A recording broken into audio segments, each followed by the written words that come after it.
പിതാവിൻ്റെയും പുത്രൻ്റെയും പരിശുദ്ധാത്മാവിൻ്റെയും നാമത്തിൽ ആമേൻ. പ്രിയപ്പെട്ടവരെ, ഇന്ന് നവംബർ 17 തിങ്കളാഴ്ച. കർത്താവേ, നിന്റെ ഉന്നതമായ നാമത്തിന് സ്വസ്ഥം ചെയ്യുന്നു. കർത്താവേ, നിന്റെ വിശുദ്ധ പൗരോഹിത്യത്തെ മഹത്വപ്പെടുത്തണമേ.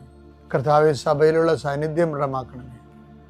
39 വർഷം ഞാൻ അർപ്പിച്ച കൃപാന്റെ യുഗതിയായി കൃപാസ്ഥാനത്താരെ ജീവനോടെ പ്രത്യക്ഷപ്പെട്ട മാതാവിൻ്റെ മാധ്യസ്ഥയിൽ അത്താറെ നടന്ന 10,000-കണക്കിന് ആരാധന ശക്തിയാൽ കൃപാസനത്തിൽ നടന്ന റാലിയുടെ ലക്ഷക്കണക്കിന് ജപമാല പ്രാർത്ഥനയുടെ ശക്തിയാൽ അങ്ങയുടെ മക്കൾക്ക് വേണ്ടി പ്രാർത്ഥിക്കുന്നു. പ്രത്യേകിച്ച് പ്രാർത്ഥനയിൽ തളർന്നു പോയവരെ, പ്രത്യേകിച്ച് പ്രാർത്ഥനയിലെ ബലം നഷ്ടപ്പെട്ടു പോയവർ, അവരുടെ ജീവിതത്തിൻ്റെ സങ്കടങ്ങളും ദുരിതങ്ങളും കാരണം പ്രാർത്ഥിക്കാൻ പോലും മനസ്സ് തോന്നാത്തവർക്ക് ഈ പ്രാർത്ഥന കൊണ്ട് ഞാൻ നിന്നെ ആശീർവദിക്കുന്നു.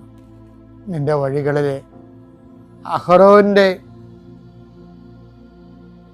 ഉണക്ക ബദാം കമ്പ് പച്ച പിടിച്ചതുപോലെയും കായ്ച്ചതുപോലെയും പൂത്ത് കായ്ച്ചതുപോലെ ദേവതരെ ഈ ആശീർവാദ സമയം നിൻ്റെ നഷ്ടപ്രതീക്ഷകൾ പൂവണിയുകയും നീ വേണ്ടെന്ന് വെച്ച് അവസാനിപ്പിച്ച എല്ലാ കാര്യങ്ങളുടെ മേൽ കർത്താവ് പുതിയ മുളകൾ നിനക്ക് മുളപ്പിച്ചു തരികയും നീ നിന്നുപോയ കാര്യങ്ങൾ, നീ വേണ്ടെന്ന് വെച്ച് തള്ളിക്കളഞ്ഞ കാര്യങ്ങളുടെ മേൽ ദൈവം നിനക്ക് പുതിയ പ്രത്യാശ നൽകാൻ വേണ്ടി ഞാൻ ആശീർവദിക്കുന്നു. എൻ്റെ കർത്താവിൻ്റെ ഉന്നതമായ നാമത്തിൽ സഭയുടെ അധികാരത്തിൽ കുരിശടയാത്തി കൃപാസ്ഥാനത്താരെ ജീവനോടെ പ്രത്യക്ഷപ്പെട്ട മാതാവിൻ്റെ മധ്യസ്ഥത്തിന് രോഗപീഠകളെ ഈശ്വരനാമത്തിൽ സൗഖ്യം പ്രാപിക്കട്ടെ.